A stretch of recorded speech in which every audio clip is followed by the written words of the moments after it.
From the studios of Foxboro Cable Access, located in the center of Foxborough, Massachusetts, you are watching Around Foxborough.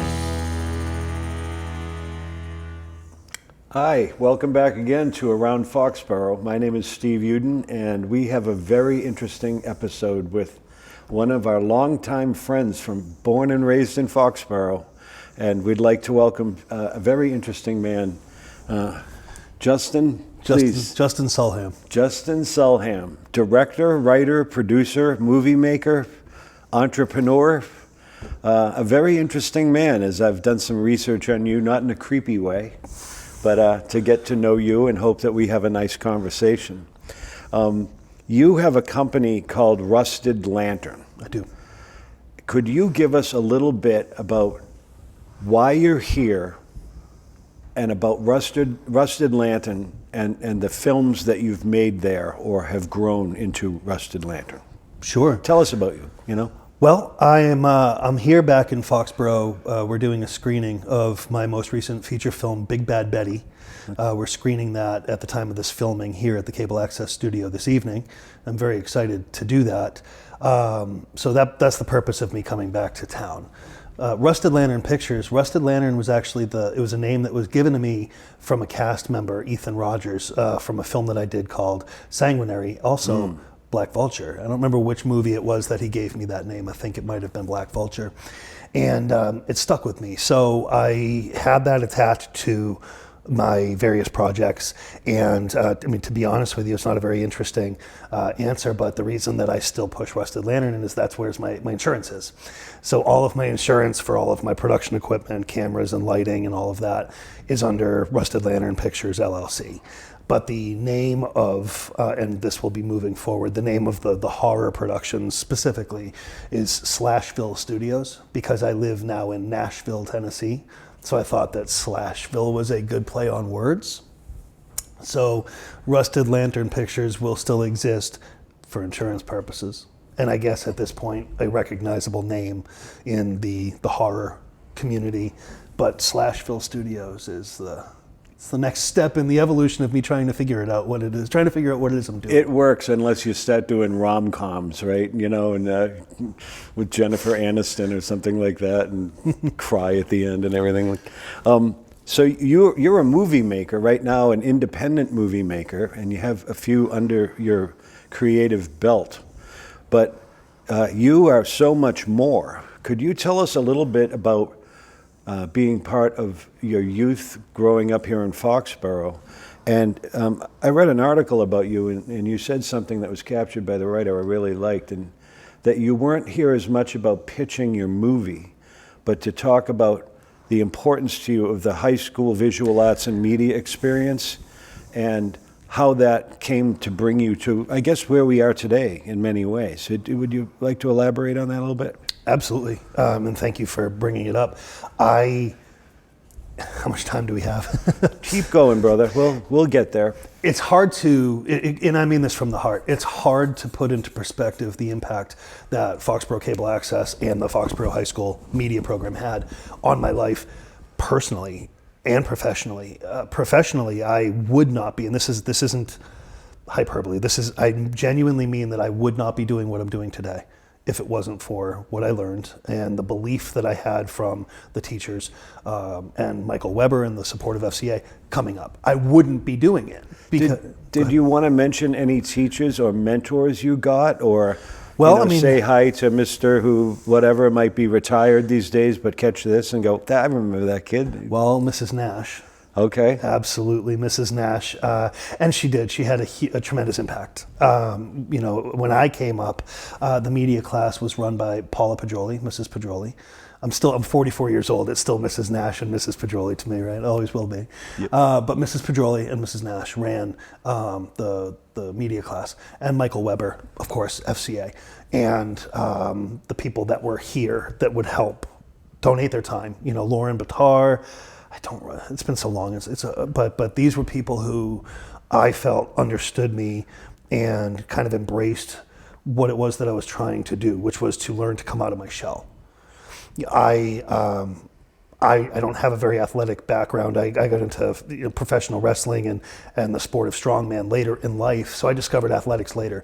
But I would imagine that what I experienced from FCA and the Media Center and the support from the teachers and the mentors I had would be similar to a football coach, Coach Jack Martinelli, raising the football players that he raised to become the athletes and the men that they were, or that they are rather. It was a place where they could go that they knew that they belonged. There was a sense of community. There was a sense of accomplishment when they were faced with a challenge, which would be game day, right? Or a grueling double session or triple session practice in August. And they persevere and they get through it and they think, if I could do that, I could do this, right? And that's similar to my journey with filmmaking was, I learned how to do this and every challenge that I face, and this is a bit of a, side tangent, but every challenge that I face, I think I was able to overcome that. So I can do this. The romantic in me, as a man who's lived here, and my wife and I have raised our 2 daughters here for the better part of 25, 26 years, I want to stay on that for a minute. What you are is a product of this remarkable community that's Foxborough. And like you said about hyperbole, I'm not pandering, I walk the walk.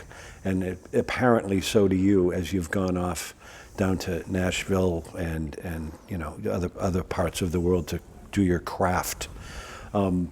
This is such a great town, and I love being from it and having my kids from it.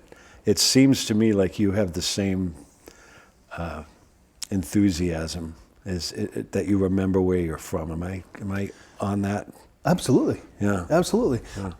It's hard for us, for anyone really, to judge other towns, and if it would have been the same there or different, because we don't know. We didn't grow up there, right? I can't say what it would have been to be in Mansfield or Norton or I am from Foxborough, so I know what the town of Foxborough gave to me. I know the challenges that it presented to me when it presented challenges, and I know the guidance that it gave me when it presented guidance, and of course through people, right? Individuals, life experiences.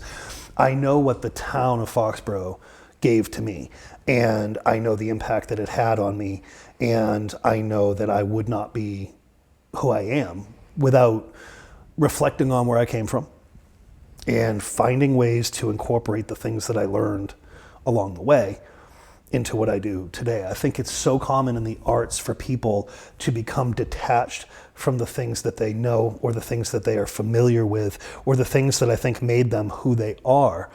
They become detached and think that they're supposed to become this other person, right?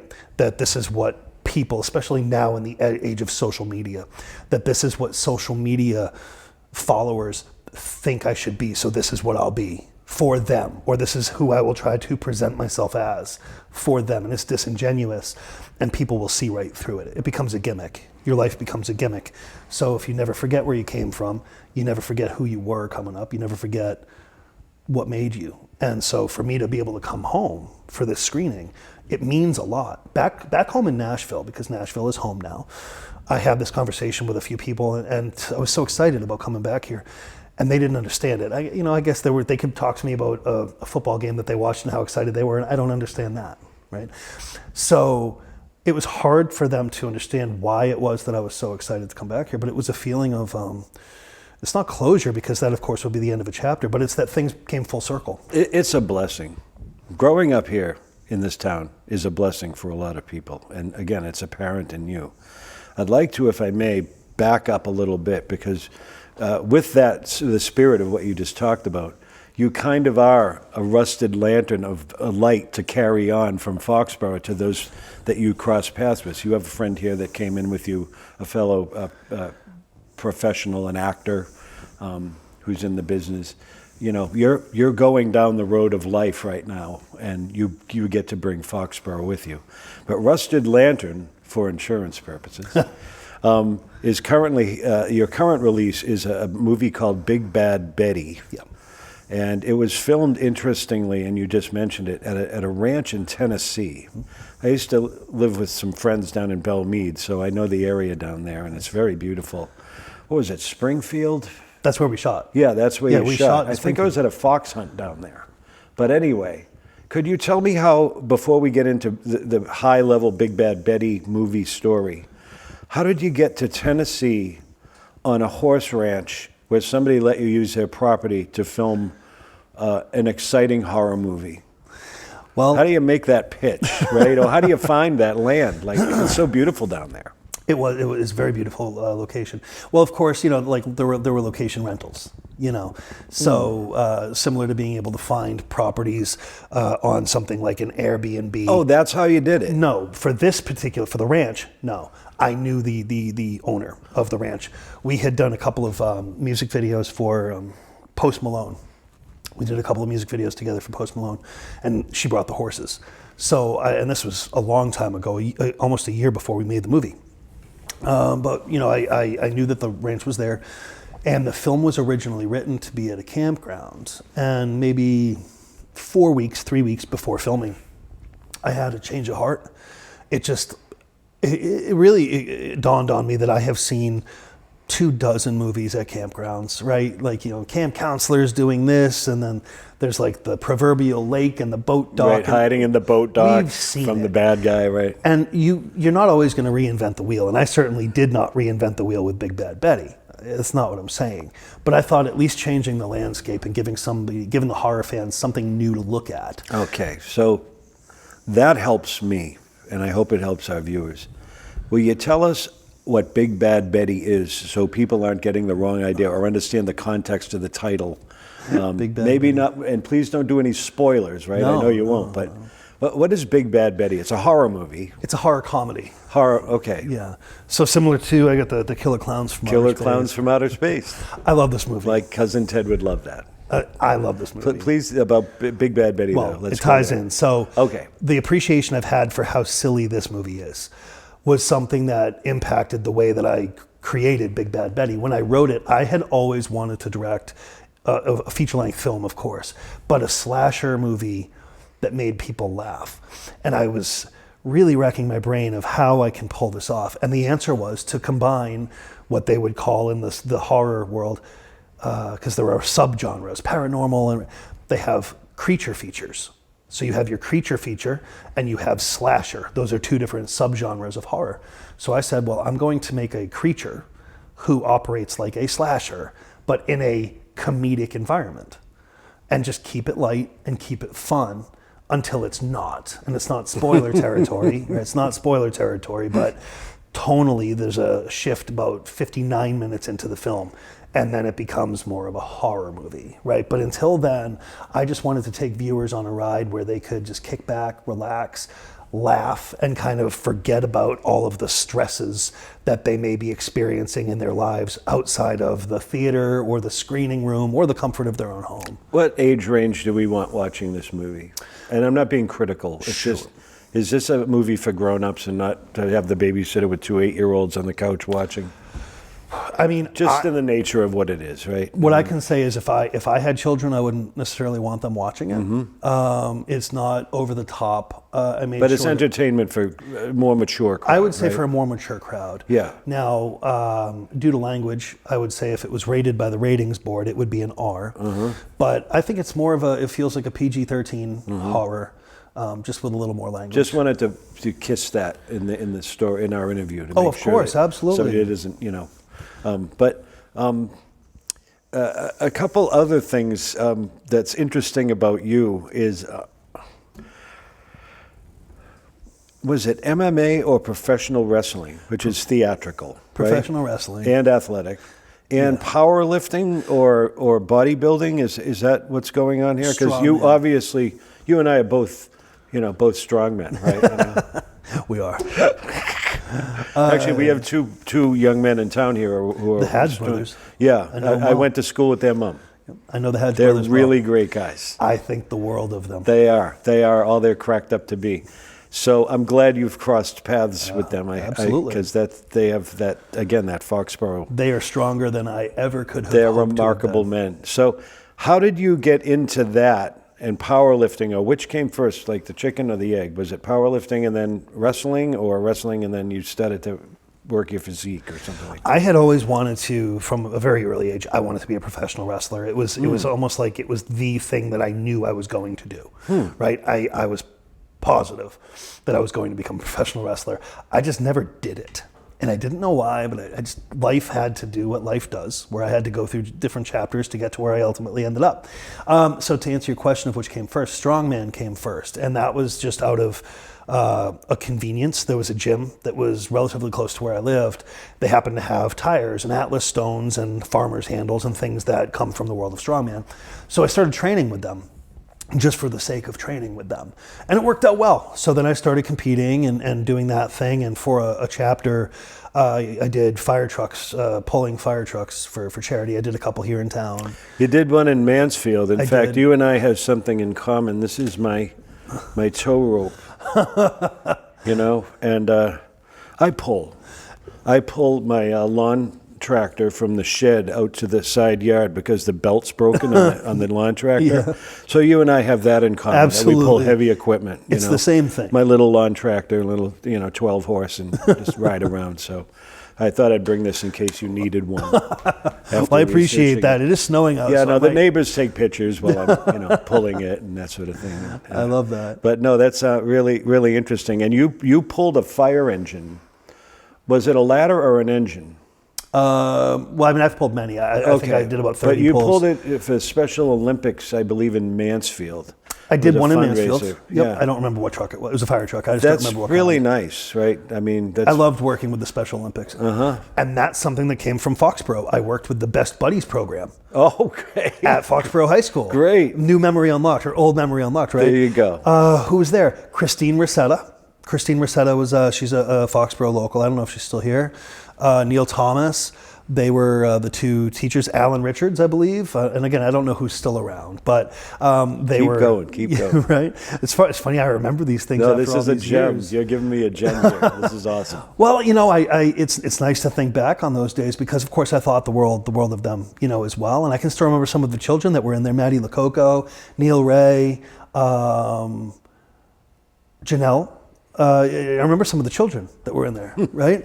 And so I had been involved with the Special Olympics and ultimately adaptive athletes, throughout my life.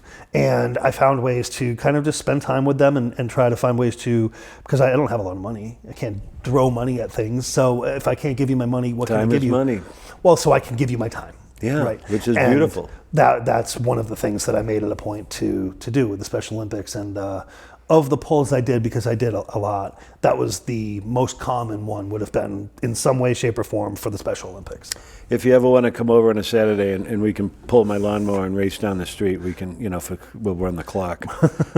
Give me a call. I think it's really beautiful what we did for Special Olympics and other things. Do you want to talk about your other chapter in your life with the professional wrestling? Did you have a name? Did you have a shtick? I did have a name. Can we talk about it Of for a course, minute? let's go. So I had two distinct different professional wrestlers will have what you call the indies, and then you have what's called TV. It doesn't mean the WWE. It doesn't mean you're at the top of the pyramid. It's just you have indies and you have TV. When I was in the indies, I wrestled under the name Dalton Wade. Now, Dalton Wade came from a young boy who I pulled a fire truck for in Kentucky. He had stage 4 cystic fibrosis. He saw a video of me pulling a truck online. I think it was from the one that I did here in Foxborough for Cheryl Warren Powers. And his mother said, "My son saw you do this," and it was really exciting to him. He's sick, and she began to tell me his story. I fell in love with the kid immediately, hated the story, right? Because you don't ever want to. Yeah. It's a bit of a sensitive. Beautiful heart, man. You got a beautiful heart. And so I wanted to meet him. Selfishly, if anything, I wanted to meet this kid. Mm-hmm. So myself and a couple other friends that were into the strongman community, we went to Kentucky, and they closed down his street because he couldn't leave his home at this point. And he came out on the front porch, and we all just individually pulled this truck for him and spent the night with him, and had some dinner at the house. And his grandmother played a trick on me, and they gave me some gross type of ranch. It was a gag. It was like buttermilk. It was something you're not supposed to consume. It's like a thing that you put in as like a flavoring. And she was like, "You should try this." I'm like, "I'm going to be polite, okay." And she got me, similar to like my mother giving me the spicy mustard at the Chinese food restaurant. I got tagged with Rocky Mountain oysters when I lived in Colorado, but we won't go there. That's a beautiful story what you did for that that child, and how you brought his name in to your indie art or your wrestling. Yeah. And then did you have another name when you did elsewhere? I did. Did I pick that up? When I went to a company called Ohio Valley Wrestling, and it's run by WWE legend Al Snow. And my character that he gave me the name was called Ruin. It was a nonverbal character, similar to a Kane or someone like that, where he didn't speak, wore a mask, and did the monster stuff. So I went in and kind of just looked big and blah blah blah, and called it a day. Whereas Dalton Wade was a mouthpiece. I talked a lot of trash and had some fun with that. So your wrestling, I know nothing about it. I watched it. I watch it, from time to time.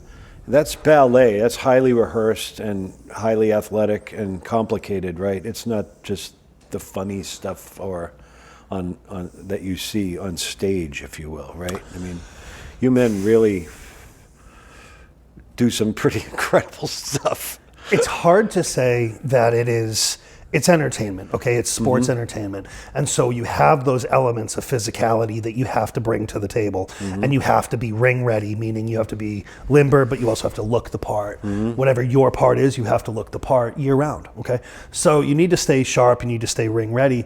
But as far as it being, fully staged, rehearsed, especially for TV, more often than not, and I think I'm okay to say this, I'm not trying to bury the business, but what you'll do is you'll know, okay, so we're going to be going to commercial, right? And at the commercial, we're going to have you be in this corner. So like how many times have you been watching wrestling and a guy's getting choked in the corner, reaching to the camera, and they're like, "We'll be right back," right? So they reblock or they block? So what we do is the ref who's wearing an earpiece will tell you, get to the corner, get to the corner. So you'll know, they're telling you the whole time that it looks like they're saying, break it up. They're saying, you got 2 minutes left, All right. And it's a really beautiful art form, but you oftentimes will call it in the ring. And so if you get lost, and because you'll try to plan out 37 different spots throughout, and you're going to forget. Well, you just call it in the ring. You listen to the crowd. Whatever it is that they're wanting at the time, you give it to them. Or you take it away, because that's also a part of the gimmick. That's really interesting. And I'm talking here with a very theatrical man. It's only a paper moon hanging over a cardboard sea, but we don't need to I don't want to pull any more from you about the secrets of the business, right? I mean, but it's because we want to be entertained, right? Of course. You've done other movies, Black Vulture, and you won an award for that. Right? Black the Vulture Independent Rain. Oh, that's just something that's on IMDb. I don't know how it got on there. Yes, I saw that. Yeah. I don't know how it got on there, and I don't know how to take it off. I don't know. Well, it's not false honor if you didn't. Well, I don't put it know up what there, it is. Right. Yeah. It said the Imagine Rain Independent Film Award. So Black Vulture. Congratulations for the excellence you don't know of. Thank you. It did very well. It was the only film that I submitted to film festivals because people enjoyed it, and I thought, okay, let's just see what happens when you send it out into the world. So I sent it out into the world, and it went to a bunch of different festivals, and people, they enjoyed watching it. And I don't mean to sound like I'm not appreciative that I don't remember this one. Right, I have just no clue how this one ended up being the one on IMDb. Well, congratulate. In fact, didn't you say earlier that Black Vulture, the friend that's with you that's off camera, was in it? Teddy Pryor. He was, what's his name? Teddy Pryor. Teddy Pryor. Teddy is a professional actor, right? He is. Teddy is an actor. He also works as an assistant director. He's actually an accomplished director. He's accomplished, I believe they called the film Agent Stone. It might be on YouTube. He directed that. Okay. He's just a powerhouse on set. He is what we would call a Swiss Army knife. He's able to do all the things. If you need it, you have it. It's a Swiss Army knife. He is a Swiss Army knife. It was nice to meet him, and I hope to see him after the show, and he's probably meeting people here. But I want to go back to Big Bad Betty and talk about some of the things like, how do you distribute an independent film? How do you get it to beyond click on this YouTube on my Facebook site to people having it as an option to go see or pull or stream? I don't even know what the right term of art is. No, I'm glad that you brought up the word streaming. So the short answer is that in this day and age, I am supposed to follow the protocol that's being given to independent filmmakers, which is you make a movie and you put it out into streaming, right? And then people will see it, quotations. No, what that really means is you're going to make a movie, you're going to put it onto a streaming platform, and it's going to disappear into oblivion. and people are not going to watch it, and they're not going to know how to even find it because the market is so oversaturated with products that are either just as good or better or worse or similar to yours. There's nothing personal about it. Streaming to me is the most impersonal way of promoting a film that a filmmaker can do, right? So I went physical media exclusive. I have Blu-ray or VHS. I went old school with VHS because I love watching VHS tapes at home. And if you want a copy, you have to speak to me or one of the retail stores, because there are like 12 or 13 stores now carrying it, or one of the stores carrying it. So we're gonna say, you know this, we're gonna put the contact information for getting your merchandise. Sure. When we edit this show and put it together before it goes to air and when it airs, so people don't have to make huge efforts to go and get your stuff. Right. Which I just wanted to tell you that in case I appreciate it. You sent us a B-reel, or B-reel information. So, but we are going to put that up, and you already Rusted Lantern already has a website. I've already been on it and I would poking say, around a little bit. So I would say, and of course, like this isn't for tape, I would say to send them to /Ville Studios. /Ville Studios. What I did when we'll put that up. Yeah. When I designed that site, I made it foolproof to find a copy of the movie. Uh-huh. Rusted Lantern's where I had the music video stuff and corporate stuff. So /Ville would be the best one. And I can send you guys that link. So you have your Foxborough Warriors lunchbox, and you find yourself in Tennessee. How did you get from Foxborough, Massachusetts down to Tennessee, USA? I threw a dart on a map. Did you really? I just wanted to try somewhere new. I did. It's hot as hell down there. Sure is. It's sure is. It's good people, don't get me wrong, but they know how to do heat. They do, and I don't. Mm-hmm. Although I came up for a shoot over the summer, I did a shoot for LL Bean up in Vermont. Beautiful, right? It was Woodstock, so it was. We were literally shooting. Many times, we were shooting in the water, like we did something with Noah Kahan. And we were physically in the water filming him fly fishing. So it felt so nice. But then I came down to visit my mom in Foxborough, and it was like 97 degrees that day. It was terrible. Yeah. I may as well have been in Tennessee. We only have a couple more minutes left, but so the distribution of Big Bad Betty and your other films is available in Blu-ray and VHS, but not Betamax. No, I wish. I know. Hey, Paul. Our engineer, Betamax. Blu-ray specifically. VHS is just for Big Bad Betty. The rest, but they are available on Blu-ray. Yeah. Okay, so you've got a pedigree from Foxborough High School from the year 2000. Those years went by fast, didn't they? Sure did. And you've got incredible experiences here at Foxboro Cable Access. You've got at least 3 movies in your collection now, right? What was the Sanguine? Sanguinary it's a horror film. Oh yeah. By the nature of the title, I read that. Sanguinary, Black Vulture, Teddy. Then I have the earlier stuff that I have since put on a Blu-ray called The Shorts, Chapter 1. And what's funny is I revisited a couple of the films, which, by the way, looked like they were shot through a potato. I think I did it with my eyes closed. Brilliant. But I just didn't know anything about lighting. I just knew I wanted to tell a story. Mm-hmm. So I looked at my earliest works, and I actually put them on there because shot I think when you potato, that's great. When you see something that I shot with whatever you guys had back in like 2006, right, a Panasonic G8 or something, compared to like what it looks like today, different products. And so I said, let's just put it on there. If you watch it from start to finish, you're going to see a progression of work. And you'll see me taking chances and you'll see me making mistakes, right? That's the beauty, I think, of, it's not just filmmaking, it's life and it's aging and it's becoming wiser, right? With age, becomes wisdom. And music. I mean, this is a town of music among, the Foxborough Music Department is like famous, right? You make mistakes, you create beauty, you're doing a lot of what you're doing with your expression in the arts, right? Yeah. Do you only want to make movies that you write, or are you also looking for people to bring scripts to you or ideas? What is a director? How do you think that way? That's a great question. I've been commissioned essentially to direct a feature film for a company later in the year. So it's not a product that I've written. I will not be attached as a producer. I will be a director for hire. Mm-hmm. So I'll be doing that. I'm always open to looking at scripts. The only thing that I would suggest to people, if they did want to send it to me, and this goes to anyone sending it to anyone. Yeah, that wasn't a solicitation. I wasn't trying to do that. No, it's to protect yourself. And this is very important for them to know. If you're going to send a screenplay to someone to read it, register it with the Writers Guild East. If you're here, register Guild East. If you're in the West Coast, Writers Guild West. It costs $35. And you have now taken these 100 pages and you have solidified that they are yours, that this is your intellectual property, and that I can't just take the script that you didn't submit, think that's a great idea, and make it without you. So many people wouldn't even cosmically think of doing that, and that's so important. It happens. Is to establish your intellectual property. The last minute or two here is yours. What do you want to say? Are you a little jazzed from this interview? Did I tap anything in you that you want to get out? Well, or you can talk about, this is a tape show, so your screening that's happening tonight, this is March 4th that we're taping.